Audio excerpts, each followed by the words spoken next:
하나님의 말씀은 요한계시록 3장 3절과 7장 14절을 합독하도록 하겠습니다. 하나님께서는 우리 성도님들이 처음 복음을 들었을 때, 또 그것을 받았을 때 그때의 그 심령과 태도를 굳건히 지키기를 원하십니다. 지금 요한계시록 3장 1절로 6절은 사대 교회의 영적인 그 상태를 이미 죽은 교회다라고 인자이신 그리스도께서 말씀하시면서, 만일 영적으로 죽은 교회의 상태를 다시 영적으로 성령이 역사하시고 말씀이 역사하는 영적으로 살아있는 상태로 되돌려 놓지 않으면 인자이신 그리스도께서 도적과 같이 내가 너희 교회에 임해서 심판을 하겠다, 도적이 예고 없이 들어오게 되면 그 가정은 심장마비가 걸릴 정도로 충격과 정신이 없지 않습니까? 이 사대 교회를 향해서 만일 돌이켜서 영적으로 깨어있는 교회로 만들어 놓지 않으면 내가 내게 임해서 도적같이 임할 것이다, 이렇게 말씀하고 있습니다. 사대 교회가 앞선 에베소 교회, 버가모 교회, 서머나 교회와는 다르게 이 교회의 상황이 로마 제국의 핍박을 굉장히 받고 있는 상황이거나, 이 교회 내부에 유대인들, 거짓 교사들이나 믿은 유대인들이 타락해서 내부 분쟁이 있거나 하는 정황이 없습니다. 이 사대 교회는 이 1절부터 6절에는 명확하게 기록되어 있지 않지만은 상대적으로 이 앞에 에베소 교회나 버가모 교회나 서머나 교회와는 다르게 외부적인 핍박도 없고 내부적인 그 갈등도 심하지 않은 상황으로 보여져요. 그러나 그 원인이 무엇 때문인지는 모르겠으나 예수 그리스도께서 4절을 한번 눈여겨보시면 이 사대 교회에 아주 극소수 몇 명만 예수께서 보실 때 이들은 정말 영적으로 이긴 자들이다, 이들은 흰옷 입은 자들이다. 지금 계시록 7장 14절을 읽어보시기 바랍니다. 계시록 7장 14절에 흰옷 입은 자들이 어떤 자들인가? 이들은 어린 양의 피로 그 옷이 깨끗하게 휘어진 그런 자들인데, 그 예수의 피로 깨끗함을 입은 그 옷을 입은 자들은 큰 환난에서 그 환난을 이긴 자들이라는 거예요. 그 믿음을 지키는 이 사대교회에 몇 사람이 안 된다는 겁니다.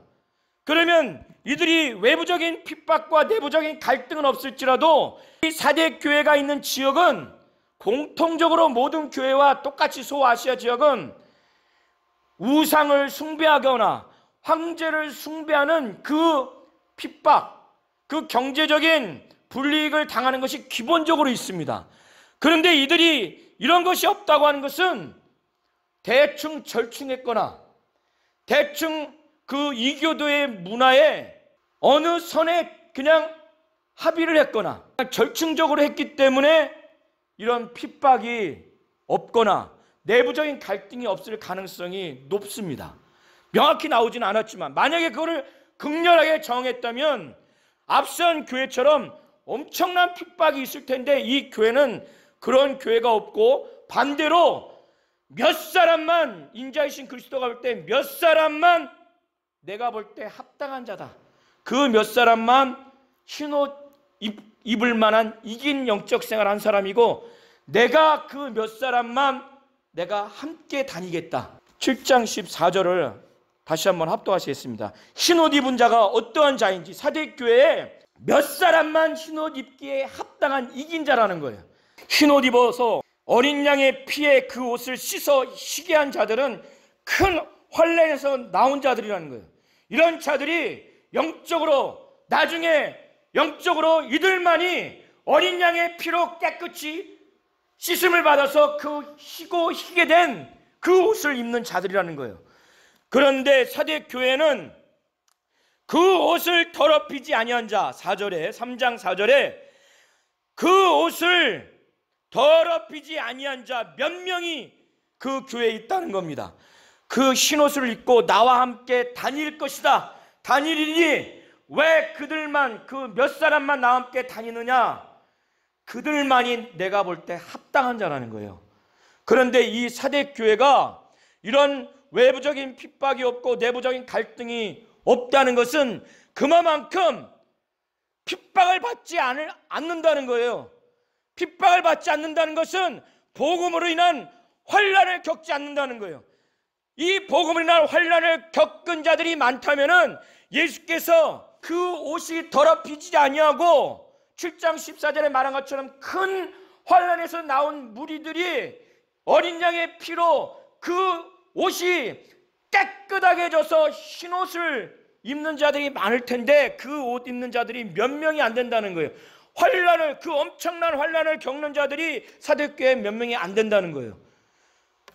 그렇다 할지라도 그 몇 사람은 예수께서 이들은 내가 볼 때 합당해, 이들은 내가 데리고 다닐 거야, 그러나 너희들은 내가 데리고 다니지 않을 거야. 이 몇 사람이 있는데도 예수께서 볼 때 합당한 자라고 여겨서 예수께서 마치 품에 안듯이 데리고 갈 만큼 합당한 자가 분명히 있음에도 불구하고 이 교회는 죽었다, 죽은 교회다, 죽은 교회다라는 거예요. 3장 1절에서 그걸 말하는 거예요. 그런데 이들은 이렇게 생각지 않은 거예요.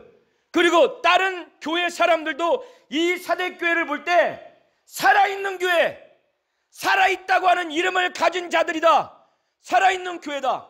이 지역 자체가 지역적으로 부유한 지역이다 보니까 이 교회도 다른 교회에 비해서 부유합니다. 살아있어요. 믿는 자들이 볼 때도 사대교회는 살아있는 이름을 가진 교회다. 살아있다고 하는 것과 그 이름은 동격이에요, 동격. 그래서 자기들뿐만 아니라 많은 사람들이 볼 때도 사대교회는 살아있는 이름을 가진 교회, 이렇게 여기는 거예요.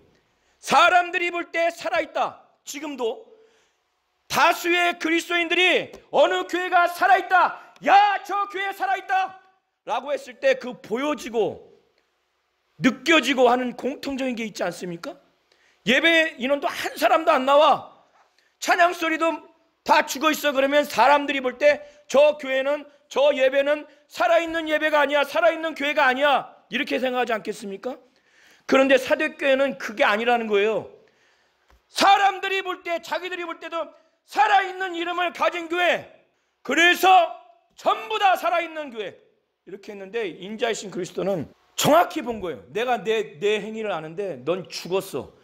너희 교회는 영적으로 죽은 교회야, 죽은 교회야. 사람하고 전혀 다르게 보는 거예요. 1절과 2절을 다시 한번 합독하시겠습니다. 사람들이 볼 때 다 살아있다고 하니까 예수께서 살아있지 않아, 죽었어.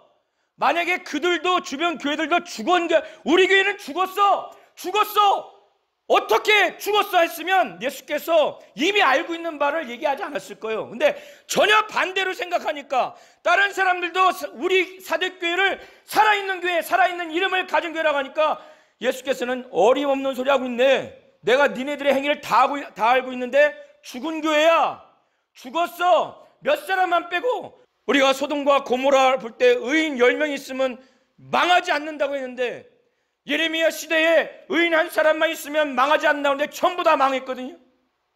그런데 몇 사람 있다고 인정을 했는데도 예수께서는 그런 사람 있지만 그 몇 사람 때문에 이 교회가 영적으로 죽었느냐 살았느냐 영향을 주지 않아. 죽었어, 죽은 교회야.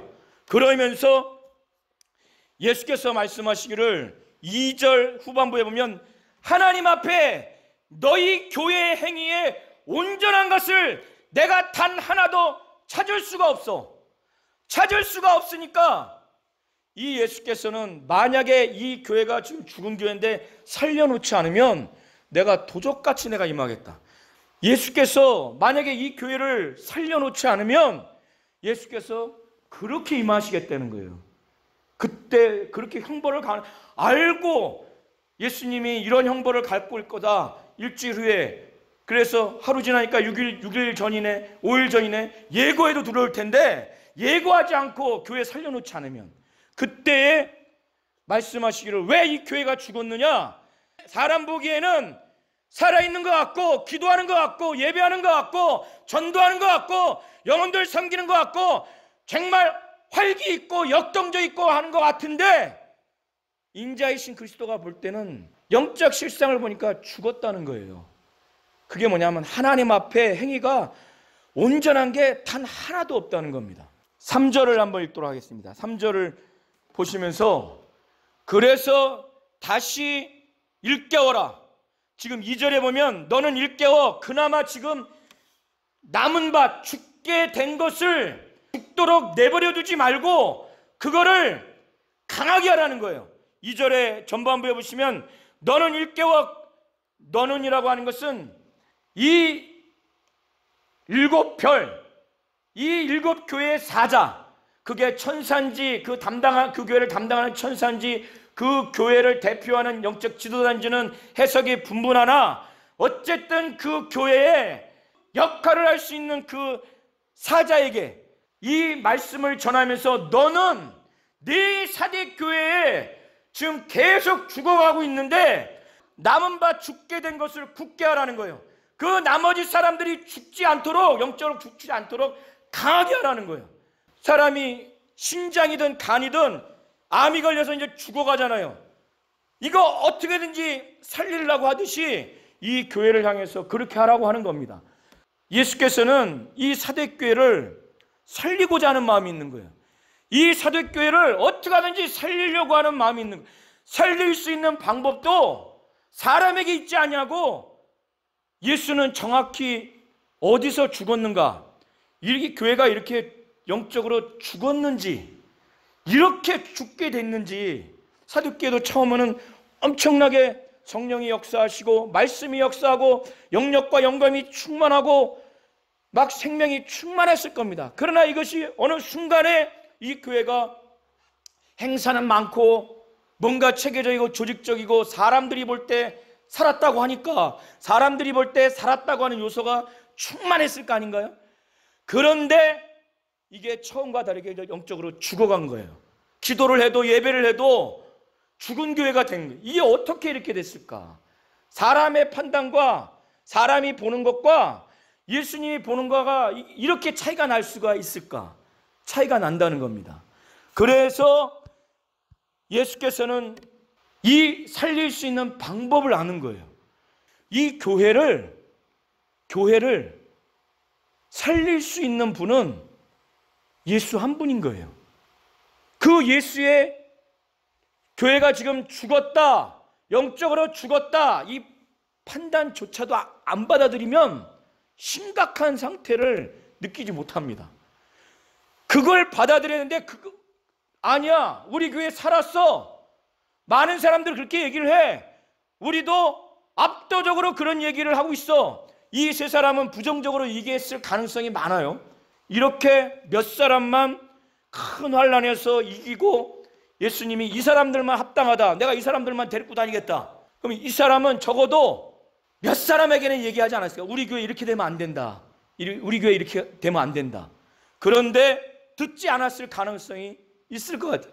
예수께서 한 번도 얘기하지 않은 상태에서 이렇게 너희 교회 죽었어, 살려놓지 않으면 내가 도적같이 임할 거야, 이렇게 하셨을까? 한 번도 전초전으로 누구를 보내서 회개하게 하고 다시 돌이키게 하지 않은 상태에서 이렇게 하지는 않으셨을 거란 말이죠. 그런데 이 교회는 죽었다는 거예요. 이 몇 사람만 빼고 이 교회는 죽었어. 이 세 사람이 여기 다녀도 죽었어. 전체적으로 죽은 우리의 지금 현재 상태를 받아들이지 않으면 이 사도교회는 먼저 예수님의 이 말씀, 사도 요한이 우리 교회 죽었어? 지가 알아? 에? 아이고 뭘 잘난 척하고 있네, 이런 식으로 해서 하나님의 말씀을 받아들이지 않으면 그 교회는 끝나는 겁니다. 괴로워도 승질나도 우리 교회 죽었다는 걸 받아들여야 그런 다음에 이 예수님이 가르쳐 주시는 그 해결 방법, 다른 게 있지 않고 다시 너희가 처음에 일단은 계속 죽어가는 영혼들 중에서 그 사람한테는 영적으로 암이 퍼져나가지 않도록 거기는 빨리 붙잡아라. 그래 놓고, 그러므로 너희가 이렇게 준 것은 하나님 앞에 온전한 것이 하나도 없어. 내가 찾지를 못하겠어.